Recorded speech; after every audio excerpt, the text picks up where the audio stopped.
नमस्कार, आपका और आपके समस्त परिवार का मेरे चैनल में हार्दिक स्वागत है। कैसे हैं आप लोग सब? आशा करते हैं आप सब बहुत अच्छे होंगे। और आज है एकादशी, षटतिला एकादशी है आज। और इस एकादशी की पूजा करने से बहुत पुण्य लगता है। आज सभी को एकादशी की शुभकामनाएं। आज मैं आपको सरल तरीके से विष्णु जी की पूजा बताऊंगी। षटतिला एकादशी का क्या महत्व है पहले मैं ये बताऊंगी। षटतिला एकादशी की पूजा करने से दुख दारिद्र दुख दारिद्र सब दूर हो जाता है, सुख संपत्ति आती है, ऐश्वर्य आता है। षटतिला एकादशी की पूजा करने के लिए आपको लगेगा तिल। ये तिल आपको लगेंगे। मैंने तिल में थोड़े कंकु डाल दिए हैं। एकादशी के दिन हम चावल नहीं व्यवहार करते हैं, इसलिए हमको षटतिला एकादशी में तिल लगेंगे। तिल के साथ उपवस्त्र के लिए आपको ये लगेगा, मौली लगेगी, और एक जैसे मैंने पहना के रखा है ये उपवस्त्र लगेगा आपको। पीला वाला चंदन लगेगा आपको, केसरिया चंदन जो होता है, भगवान को केसरिया चंदन चढ़ता है। कलश स्थापना हम नहीं करते हैं। हर बार एकादशी में हम कैसे कलश स्थापना कर सकते हैं। जल का भरा हुआ पात्र लगेगा। में भोग के लिए आपको लगेगा कोई भी मेवा ले लीजिए। और एकादशी की कथा, अगर एकादशी की कथा आपको आती है या पूजा आती है, आपको कथा याद है, तो आप घर वालों के साथ कर सकते हैं। वरना आपको ऐसी एक किताब लगेगी श्री हरि विष्णु नारायण की पूजा करने के लिए।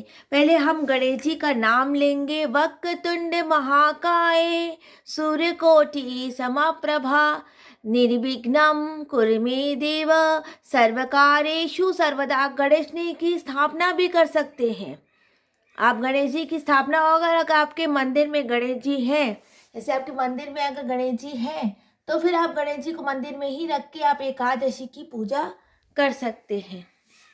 आप एकादशी की पूजा कर सकते हैं। बहुत सरल तरीके से गृहस्थी के साथ पूजा होती है।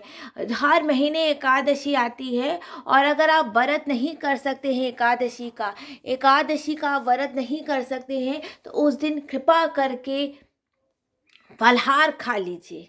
फलाहार करके आप एकादशी का व्रत कर सकते हैं। माघ महीने की एकादशी है ये। माघ महीने की एकादशी है। इस एकादशी में महीने में 2 बार एकादशी आती है। माघ महीने की एकादशी है, कृष्ण पक्ष की एकादशी है ये, और इसको हम षटतिला एकादशी कहते हैं। आज षटतिला एकादशी की पूजा आरंभ करेंगे।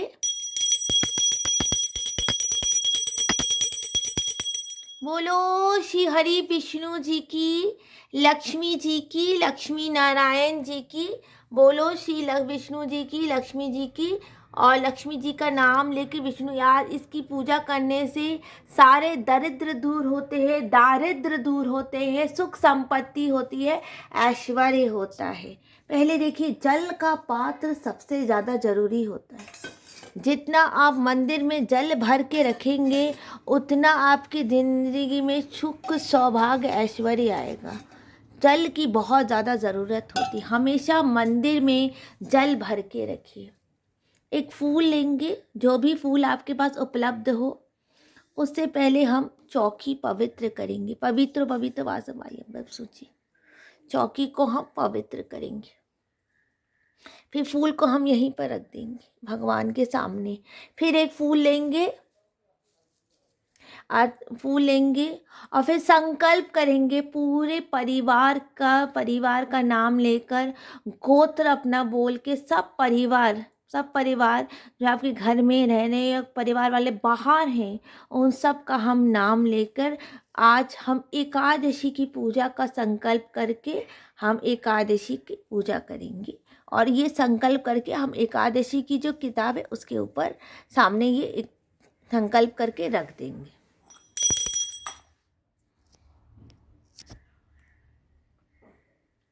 उसके बाद हम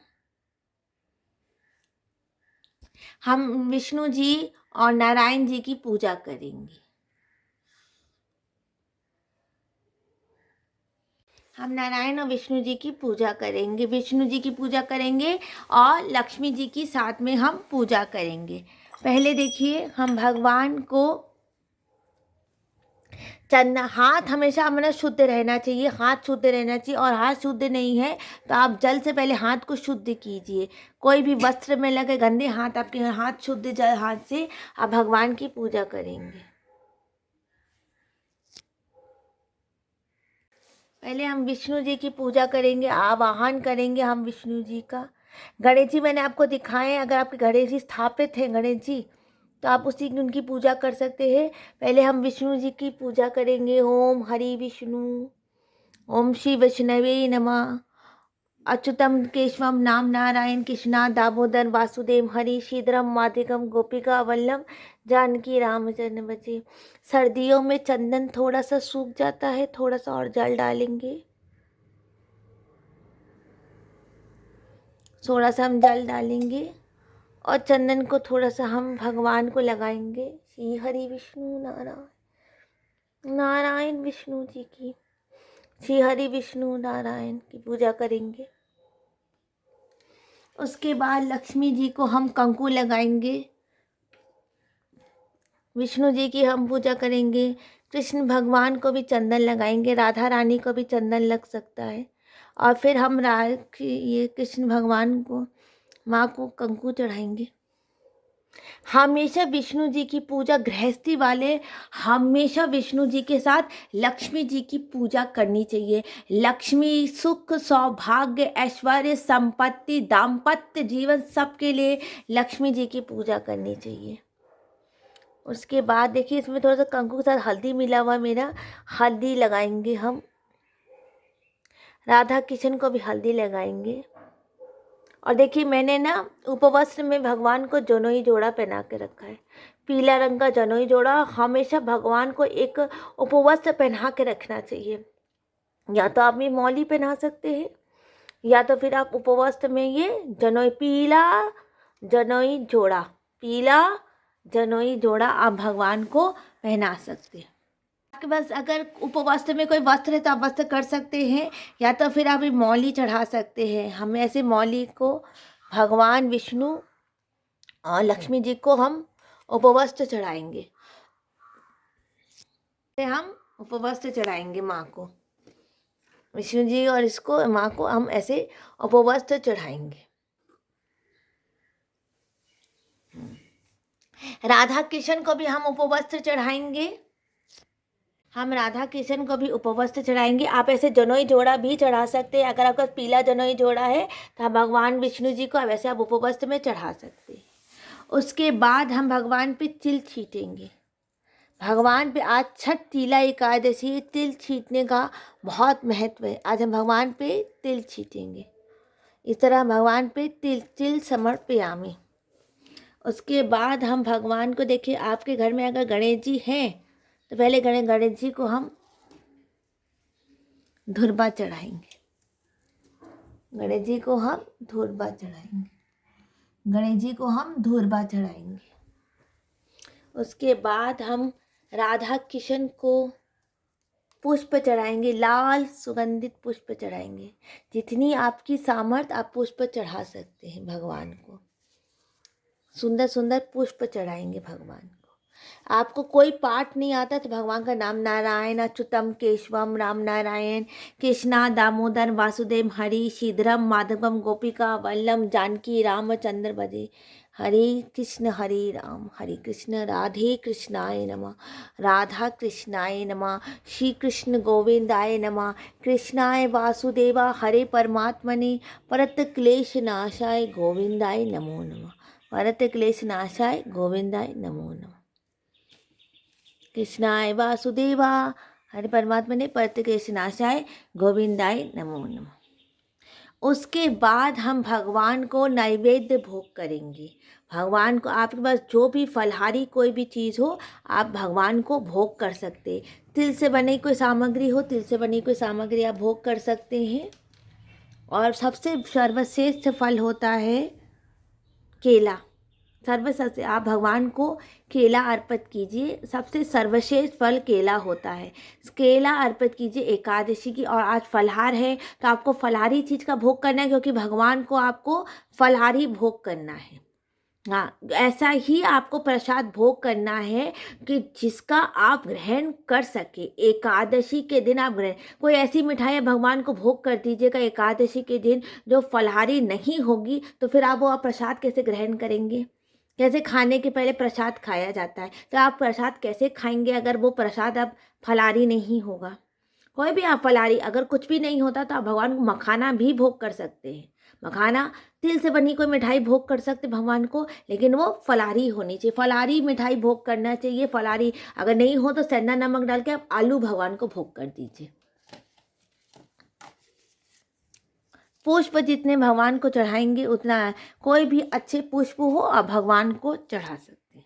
देखिए, हमने फलाहारी में आप भगवान को ऐसी कोई तिल की कोई मिठाई हो, तिल की, गजक, तिलकुट अगर नहीं है तो कोई बात नहीं, आप सिर्फ केला भगवान को भोग कर सकते हैं।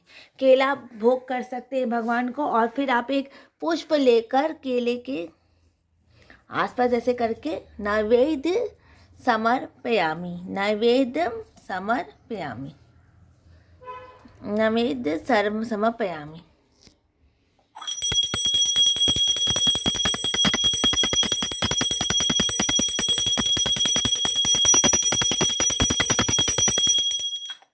इस तरह से आप सरल तरीके के से गृहस्थी के साथ, अगर आप चौकी नहीं बैठा सकते तो जहाँ विष्णु जी हैं, जहाँ लक्ष्मी जी हैं, वहीं पर आप पूजा करके पुष्प, उपवास, अगर उपवास भी नहीं चढ़ा सकते तो सिर्फ संकल्प करके कि हाथ में जल लेकर कि आज मैं एकादशी या फूल लेकर एकादशी की कथा करूँगे। कथा करने के लिए आप थोड़े से एकादशी तिल छीट दीजिए, अक्षत का इस्तेमाल नहीं होता है।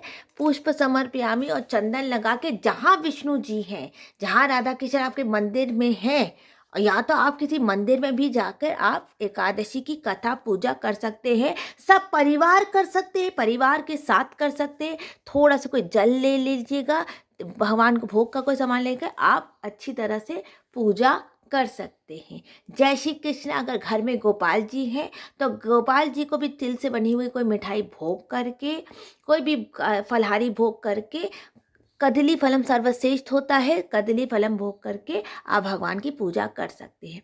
पूजा में शुरू में आप एक दीपक जला सकते हैं। अगर नहीं जला सकते, सामर्थ्य नहीं है, तो बाद में सिर्फ आरती में दीपक जला सकते हैं। माँ को आप कंकु चढ़ा सकते हैं, माँ को कंकु और हल्दी मिला हुआ चढ़ा सकते हैं।